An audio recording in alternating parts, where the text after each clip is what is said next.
Welcome to the Mental Mastery Golf Podcast by Dare to Dream, the show dedicated to fun, practical mental performance strategies for your golf game. Join mental performance coach Jamie Glazier and co-host Ross Flanagan as they discuss how to manage your mind in one of the craziest sports there is.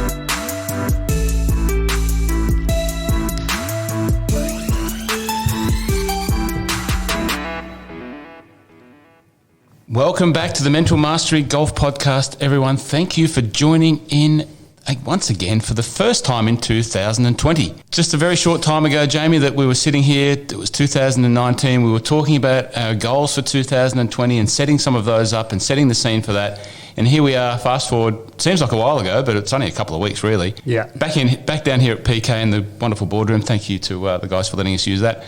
Catching up again. And it's been a big couple of weeks for you. Yeah, you've been away. Yeah, how's it been for you, mate? Yeah, good. Happy New Year to you, by the way. Yeah, you too. And it did only feel like a couple of weeks ago we did that podcast on goal setting. So look, I headed to Orlando for just under 2 weeks and worked with some clients. A couple of clients had the PGA Tour Latino America Q School, and also caught up with Ryan Ruffells for a couple of days in preparation for that. First Corn Ferry event in the Bahamas last week. So, it was great. Great finish to the year for the young fella, wasn't it, young Ryan? Yeah, getting his tour card at Q School was fantastic. For us, I think it was a year in planning. Latin America tour, he played a really consistent season there. Form was really quite solid. Without having his A game very often through the year, but just was very consistent and Q School was fantastic. So it was a great end of the year for him. Now, the Mental Mastery Golf Podcast is the podcast for everyday golfers like you and I. Yeah. But it would be remiss of us not to talk about some of the experience that you've had with the guys there, and we might get to that. But today, what are we going to talk about, Jamie? It's just a review, the 2020 goal setting podcast, and just continuing on from there, we've agreed that you can't wrap up goal setting in just a one podcast and let it go. It's something that you need to work on, something you need to come back to. And I guess if everyone's listening is still in that phase of, early part of the year, setting their goals up and putting some structure around that, just good for us to keep checking in with that and helping everyone stay on that journey. So I guess just remind us, where do we get to with the last podcast in goal setting and where are we going to today? Yeah, look, we that last goal setting podcast, we just spoke about some frameworks, some structures within setting goals that are, I suppose, for me, a little bit more productive and powerful for the vast majority of us. In the past, some of us may have worked on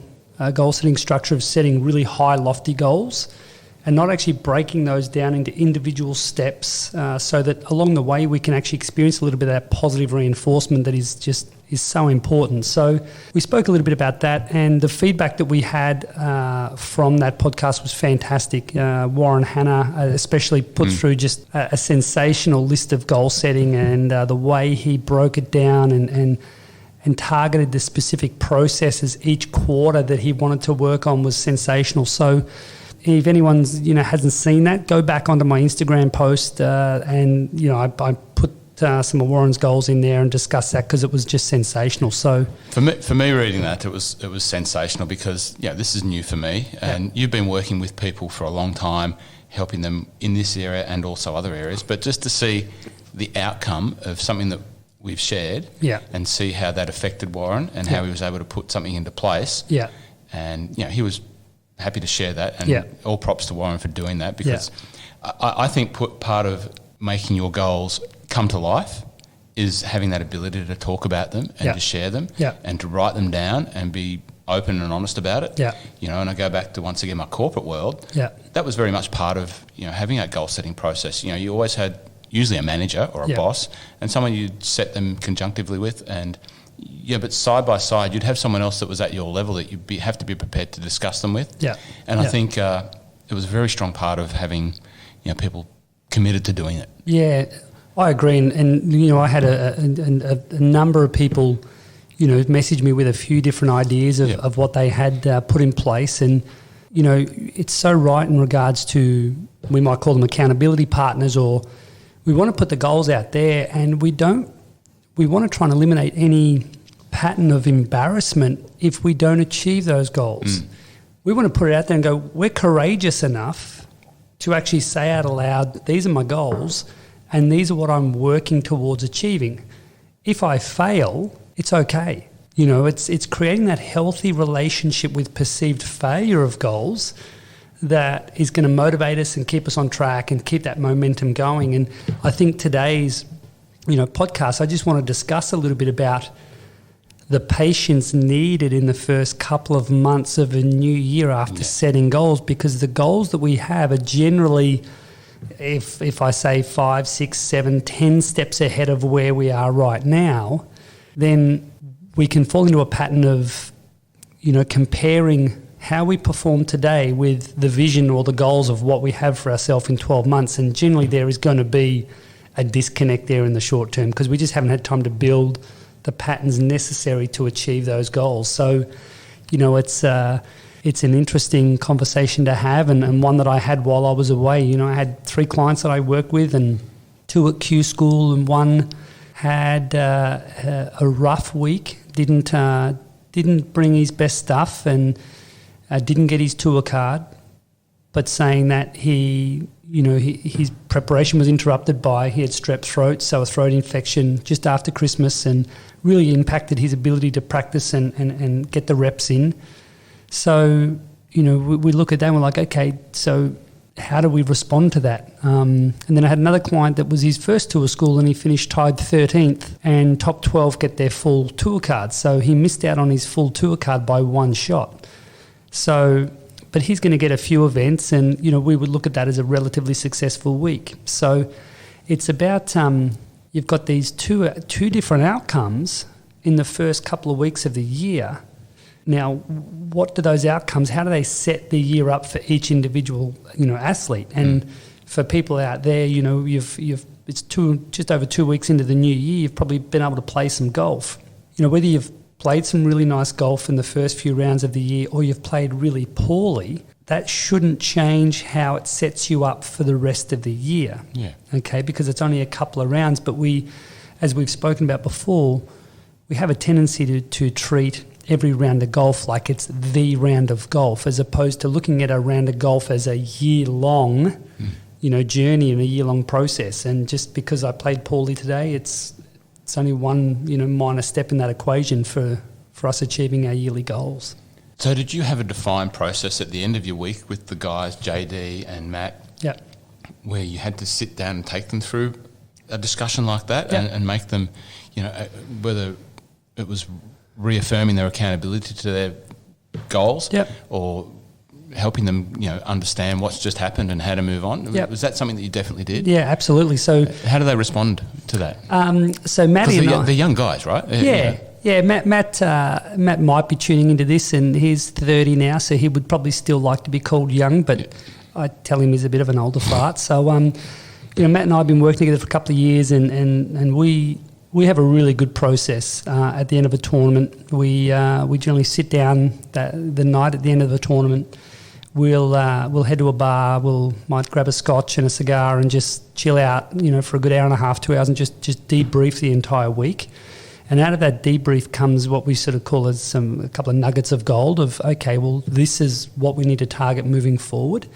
And what we found over the last couple of years is, last year especially, Matt played a lot of competitive golf the last part of the year and didn't get rewarded very much at all for the effort that he was putting in.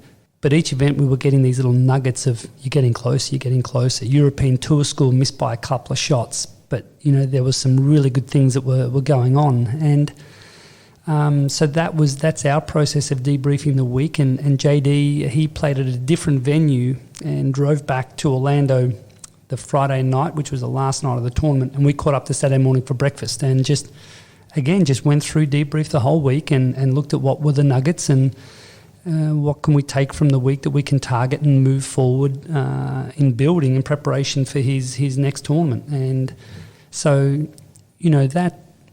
that sort of little review and debrief is, for me, is so crucial because it's it helps to create a little bit of positive reinforcement, even if you didn't have a good week, but to take some good things out of it and reinforce that you're getting closer and you're on track. And then if we need to adjust the path that we're on, then we adjust the path that we're on. We don't rebuild the entire thing. We just slightly readjust. And that's what, even for us club golfers, we might just need to slightly readjust the path that we're on with our practice, what time we're spending on our practice, what we're doing. Might be, you have a lesson with your coach and the coach says, you just got to put your ball position half a ball back and that changes everything. And you're like, is that all? Yeah. It's not.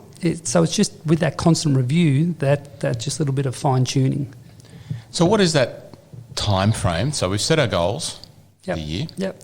We've started playing some golf. Yep. So in my case, there's been 3 competitive rounds, 34 points, 39 points, 31 points. If I look at the 31 points in my former sort of vision and the way that I would review performance, I'm going straight to the things that I didn't like about the round and not the things that I did like about the round. So, even this little time that we've spent together, I've got a new mindset and outlook on how to review my golfing performance in terms of what I'm setting myself up for success for. And my goal at the end of the year is to be on scratch.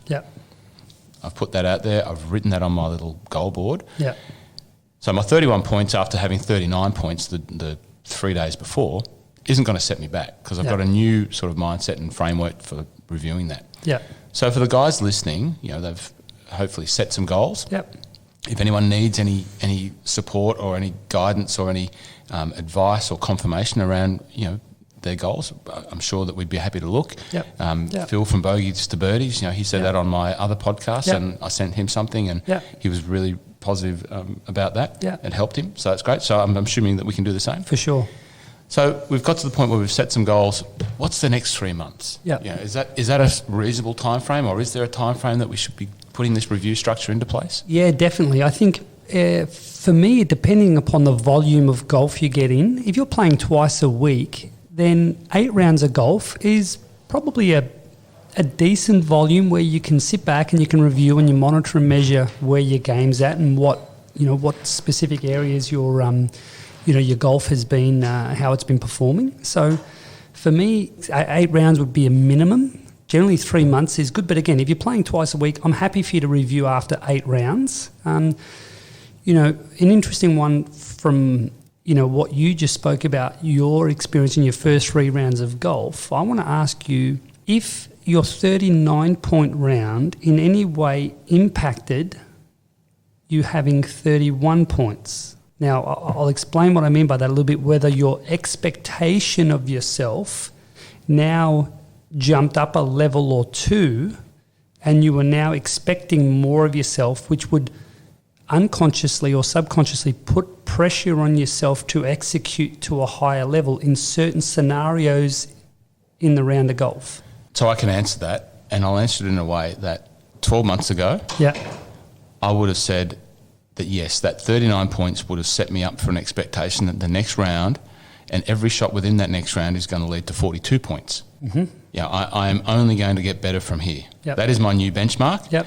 And pats on the back, self massages on the shoulders, all that sort of stuff, And that was how I used to, go away and get deflated when inevitably I was setting myself up for not succeeding.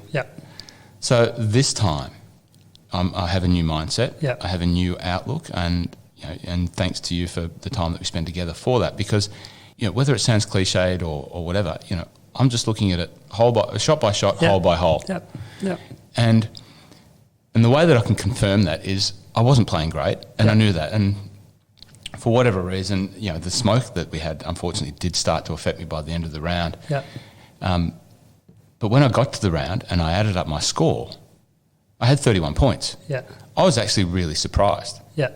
Because I before I even added anything up, and I'm not a scorekeeper, I mark it down and I don't keep score.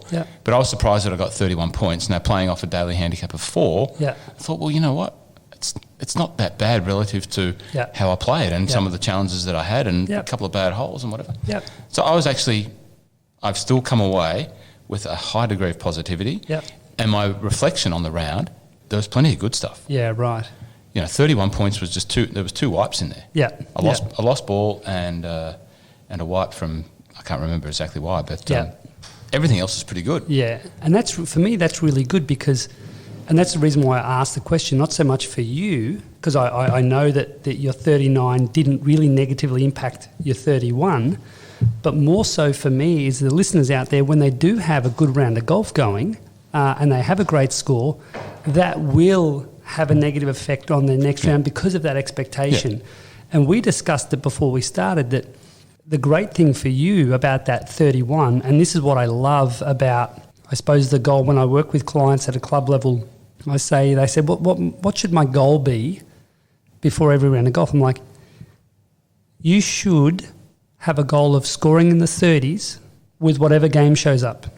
If your A game, your D game, or your Z game shows up, you should still be able to shoot in the 30s if mentally and emotionally you're in a good place and you're controlling what's happening to you out there. Yeah. You should be able to get a high percentage of your rounds in the 30s. Now, that 31-point round we spoke about 12 months ago, you said it would have been 24, 25, like 26. You would have thrown... Oh, I can quantify that with the numbers on the golf link, absolutely, no problems. Yeah, and for me that's the most important part, because what game shows up on, day to day, we don't really know, especially at a club level where our preparation's not as good, our training's not as good, we wake up with a sore back, we're going to get a lot of variety and a lot of variance in how we feel from day to day. But if mentally and emotionally we can actually prepare ourselves for that round of golf, and whatever shows up, my goal is to try and get a 30-point plus round with whatever shows up today. And that's, some of the questions that we've had come in about today's podcast is actually more about how do I deal with poor rounds of golf or poor tournaments or things like that, as opposed to we're all great when things are going well.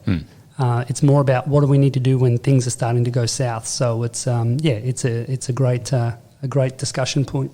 I guess, and if I look at how I review with myself, that is a skill in itself. Yep. Like we don't always have Jamie Glazier sitting at the other side having a whiskey and a cigar. Yeah. So the skill in yourself for how you review yourself. Any thoughts around how that process can work? Yeah, definitely. I generally would like, even if you do mini reviews after a round of golf. So let's say we speak about that eight round volume before you do a proper review. Mm-hmm. Each day after a round, if you were just to sit there and think about, okay, what was good today and what was average? What was the one thing I did well? What was the one thing that really let me down? And just make a very small note, write it, put it away. Next round of golf. What was good today? What was average? Boom, boom, boom. Then you get a volume of 8 rounds, and sometimes you'll get the same things reoccurring. So then you look at, well, my good is really good and that's the same. My bad is average and it's actually the same. Then what happens is it really helps you to narrow down and that fine-tuning, that path that we spoke about. Where do I spend my time in practice?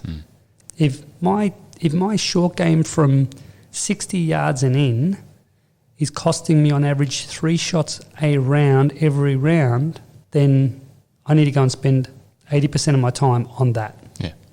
Because my driving or my tee to green's pretty solid, pretty consistent.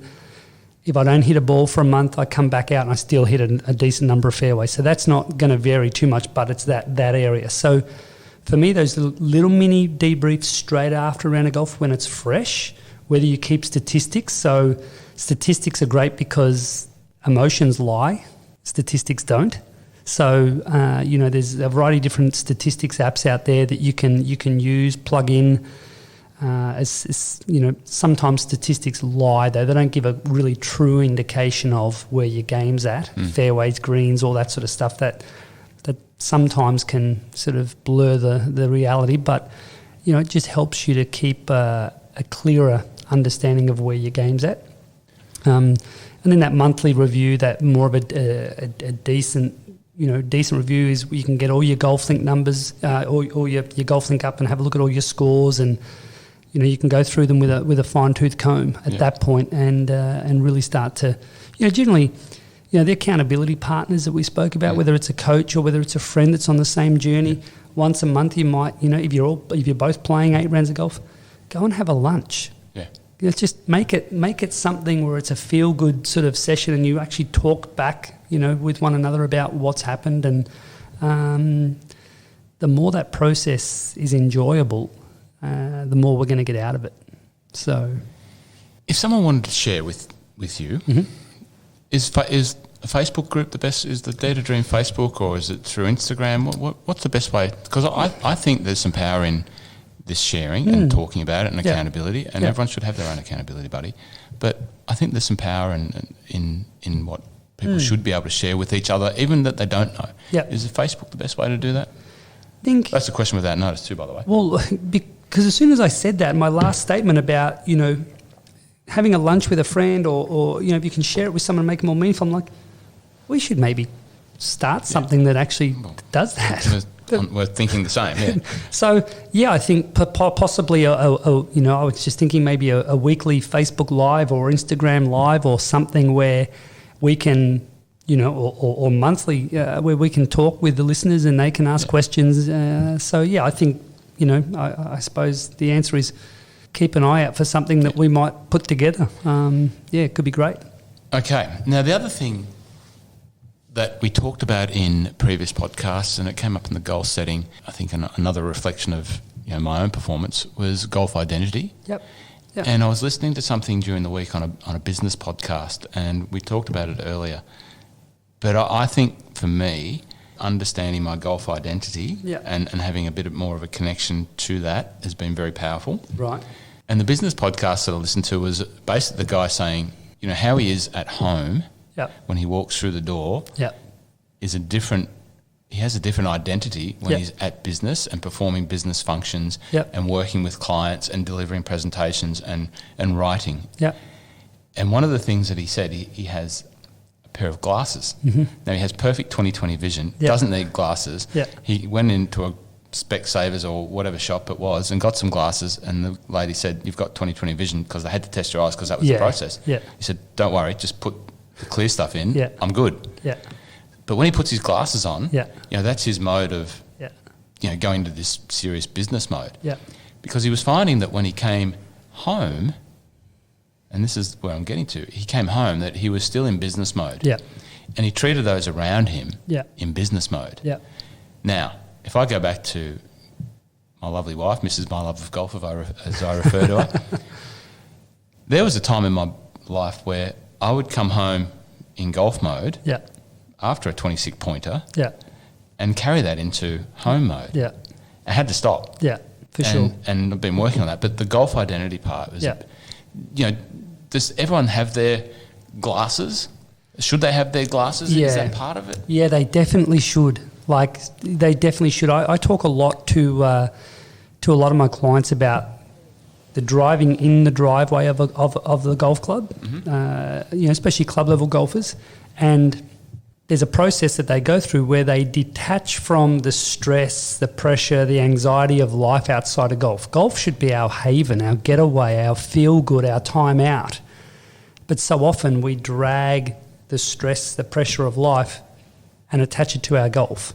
So it is a big one that people, I recommend somehow they change that identity. And we were speaking about, there's a meditation app I use called Calm, and LeBron James has started a series on mental performance. And anyone that watches the NBA and is a fan of LeBron's or basketball will know his chalk process, where before a game he sort of gets there and he gets his talcum powder in his hands and he rubs it and then he throws it up in the air. And, that's his little thing to sort of get him ready for the game.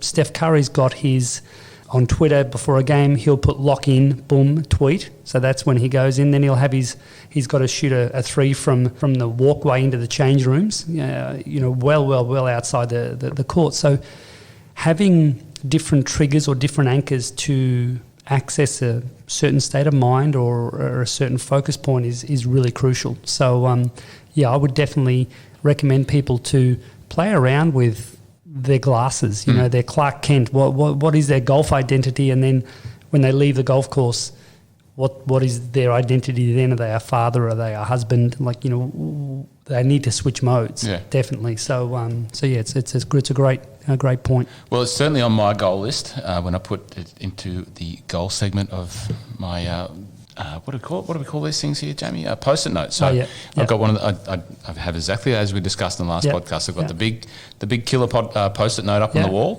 and in my neat handwriting, I've mapped it all out. And then I have my little pink, yellow, blue post-it notes there. I've mapped them all out, and then beside that, I have my statements or the notes relevant to those key areas. Just fine-tuned it down into 3 or 4 in the different areas. So I think the areas are business, health and well-being, personal, and golf. And they're the 4 broad areas. And there's a handful of key points in there. Yeah, great. So, it's good. It's good. And I would recommend, I mean, I know we're talking about goals with golf. I would recommend people to do a similar process with other parts of their life, because the more pieces to the pie that we have for ourselves, the more balance we have. So when golf, for example, is not going well, which is inevitable, there's going to be a period this year where most of our golf games are going to be shite. We've got these other parts of us or pieces of the pie to balance ourselves out. And, you know, switching from those different modes of identity is really good. You know, I know that for me, in my golf, I'm quite sarcastic about my own performance. You know, if I play golf, you know, I'll say things before a shot as sarcasm, just as a bit of banter and a bit of fun.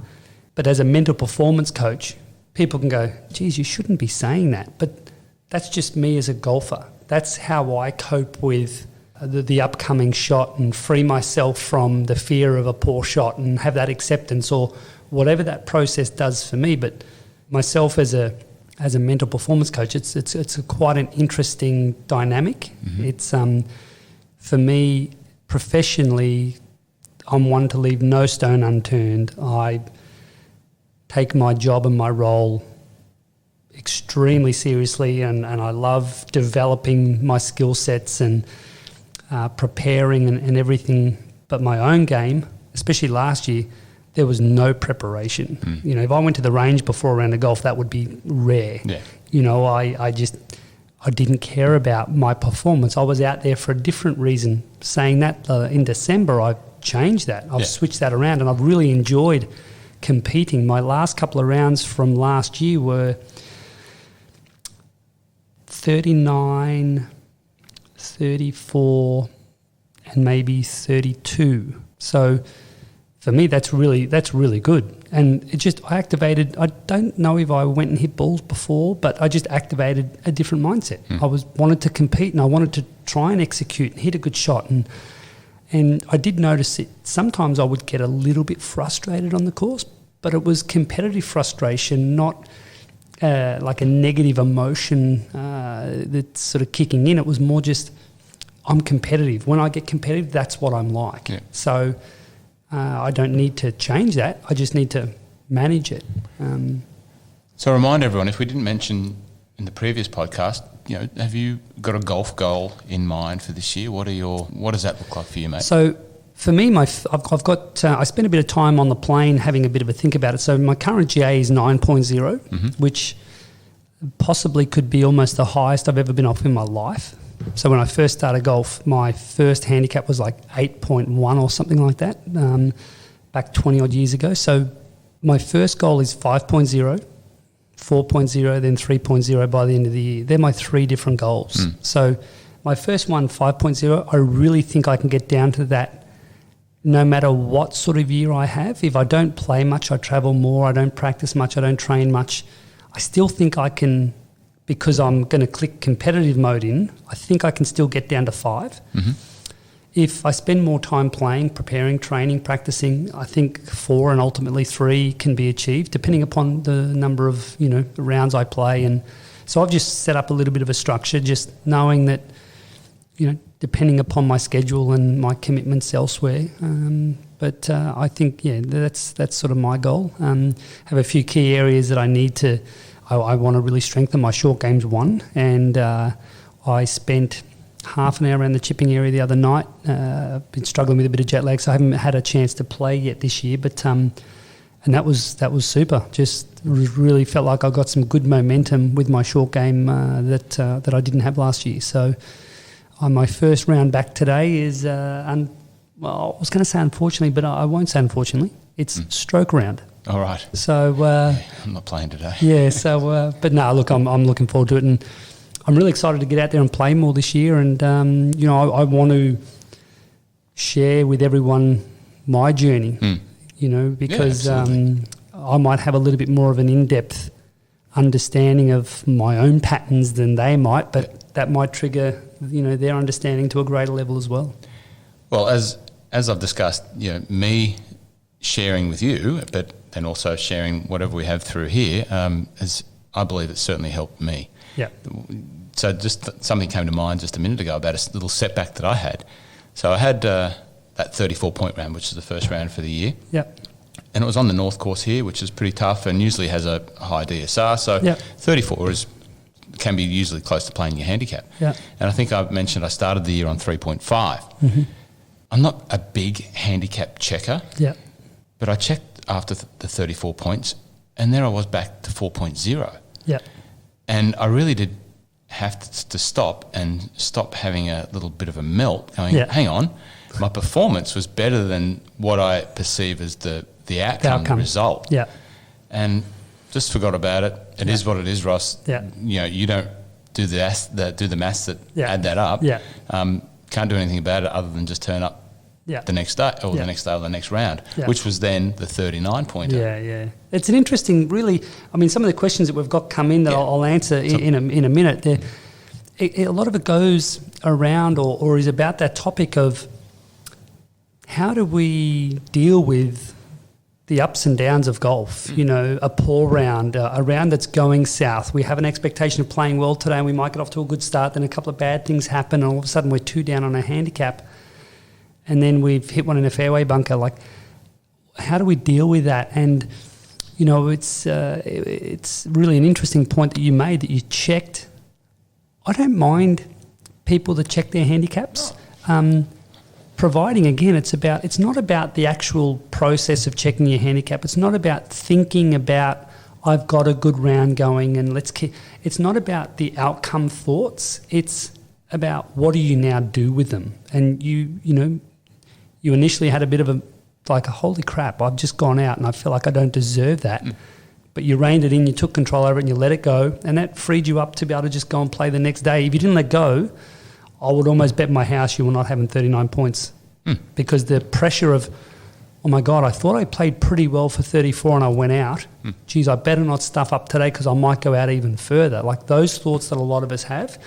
It's about understanding the impact that some of these processes of checking your handicap or checking your scorecard after 9 holes, counting them up, what impact does that then have on our thinking or our cognitive process? So as long as you're aware of it and you can rein it in, then all of a sudden you're completely in control of what's going on outside of you, so to speak. So which is great. That particular, and I'll just throw this in, just that 39 round, I was fortunate enough and privileged enough to play it with Reece Hodge. Now, for those of you in New South Wales, Queensland, and the states where rugby union is big, you will identify that Reece Hodge is a Wallaby, plays for the Melbourne Rebels. Great guy, loves his golf, member at Spring Valley. Reece came down here and joined me for a game down at Pecan in the north. And, I don't tend to want to go into and pry with the guys like Reece or Sammy or whoever about their world because that's their work and they want to get away from it. They want to get away from it. But I couldn't help with Reece because I'm a fan of his and a fan of the Wallabies. They challenge me sometimes to be a fan of them, but you remember Reece he was red carded at the World Cup in Japan and missed 3 games for a very innocuous tackle that was deemed reckless. And we just spent a bit of time, talking about, mate, how did you deal with that? That was a massive thing. I thought he was very unjustly handled. And just his response in a nutshell was like, it was what it was. I couldn't do anything about it. I couldn't change it. I just had to be around the team, support the team, and get on with it in my own mind and just accept it. And then when I got the opportunity to come back, Ready to go. I just had to be ready to go. Yeah.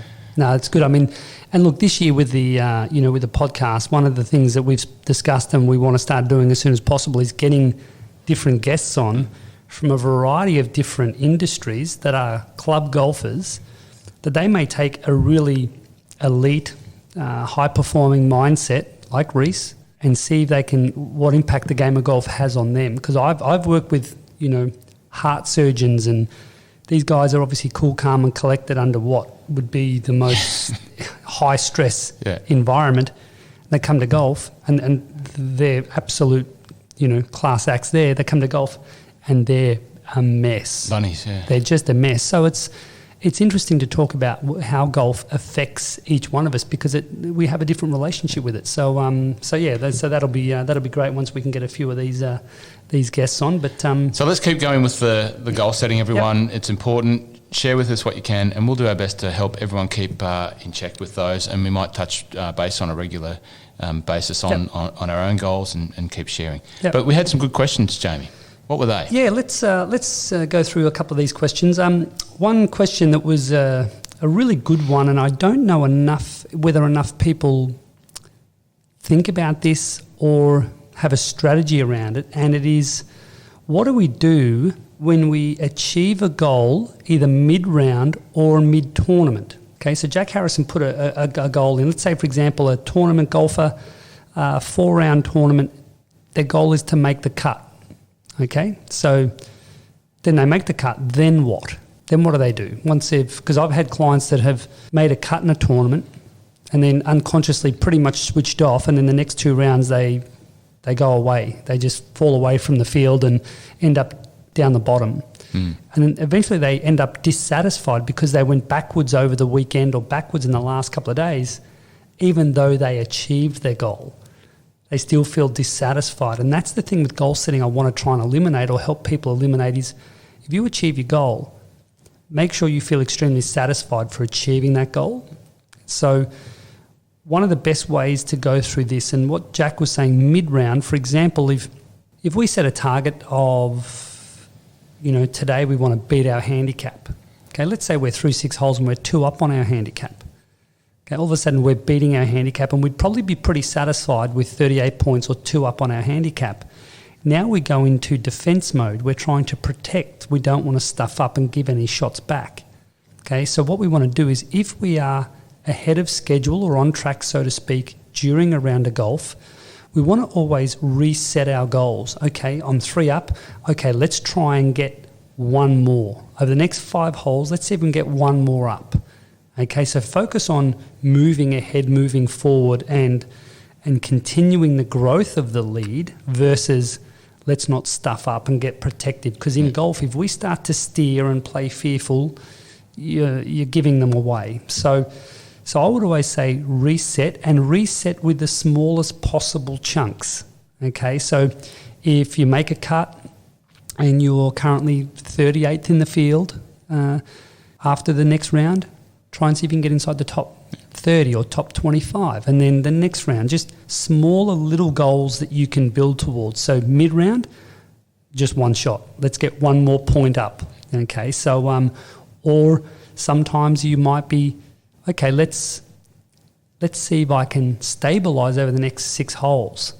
Stay on my same score or better over the next 6 holes. Okay, so it's about just eliminating that fear sort of process and that holding on. So that's a great question there.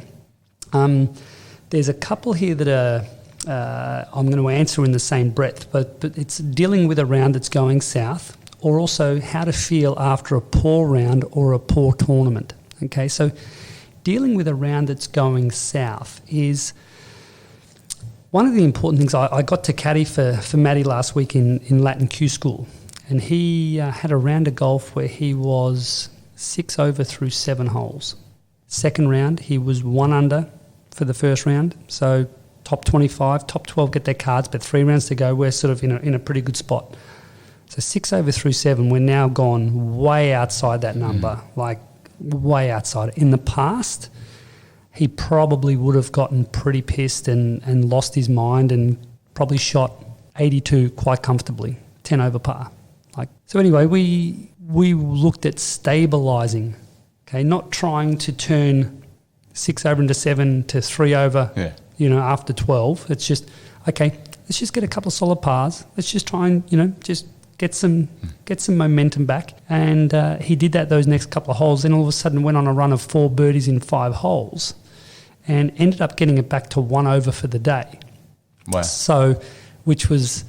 For him, that was really huge because that's not a pattern that he's shown in the past. The resilience mid-round. Yeah. So that was really good. So all I'd say is, if you've got a round going south, just take a moment and go, okay, let's see if I can let's get a couple of pars coming in. Let's a couple of 2-pointers. Let's not even if you get a shot on the next hole, don't try and force a 3-pointer. Just okay, let's just stabilise and get a couple of 2-pointers and get some momentum back, and then we'll go from there. So. Also, that helps to keep you in the present, because if you've got a round that's going south, we can start to think too far ahead and, oh my God, I'm going to have 22 points and I'm going to be so embarrassed and yada, yada, yada. So it helps to keep you in that present state a little bit more. And how to feel after a poor round or a poor tournament. I think we discussed a little bit earlier about just that little bit of a mindset over your golf is a year long. It's not a round long. I know that you're measured on your performance today in today's comp, but that's not a real true indication of where your game is. It's just where it was. So if you can have a longer term view of your golf and look at it as a 12-month or a 3-month process, that's going to help to diffuse any negative sort of mindset or emotional response to the round of golf. So 2 interesting questions. How do you deal with toxic playing partners? Yeah, right. Okay, we've all come across them. Unfortunately, it's an interesting one. I'll give two answers because it's a pretty complex question with obviously a complex strategy. But my first one would be to try and understand first and foremost what about that environment gets under your skin. Why is it toxic? And if you can. Step aside from that as much as possible. So if it's an individual person that just gets under your skin, they annoy the crap out of you, walk on the other side of the fairway. Try to just detach yourself from that environment as much as possible. The other strategy, which I've seen work quite a number of times, is actually step into the situation. If a person's toxic, actually confront them, bring it up, say something to them.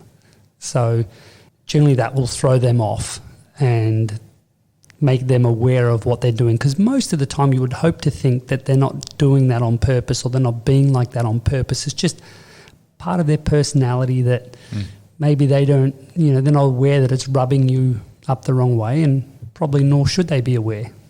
That's who they are, and they're free to be whoever they want to be.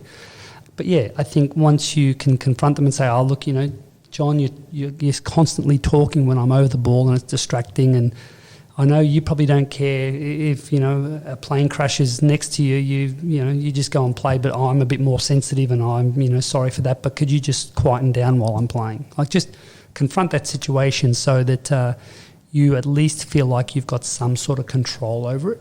So which is it's a tough topic. The next one is how active can or should parents be in helping juniors? Yeah, good question. And I hope, and that's obviously an example, that there are some parents who are breeding some junior golfers and potential stars for the future. So it's a good one for them to listen to. Yeah. And then the particular parent that asked this question, obviously you would think them asking that question, they're on the good side of parenting, so to speak. They're doing a great job bringing up their young athlete that's striving to be or wants to be an elite athlete. So for them even to ask that question, they're probably in the right headspace and they're probably doing some great work, and they are. They're both sensational. I think for me, I'm not the one to answer that. The child is the one to answer that. So generally, and I don't have kids, but I've dealt with parenting and athletes for 25 years. So I would like for parents to give the power to the child. What would they like? What annoys you about my impact on my role within your sport? Am I too overbearing? Would you like me to be more involved? Give the kids a voice. because that's really, really, really powerful. And generally, they will be telling you anyway, because kids are good at telling parents to go and, you know, whatever.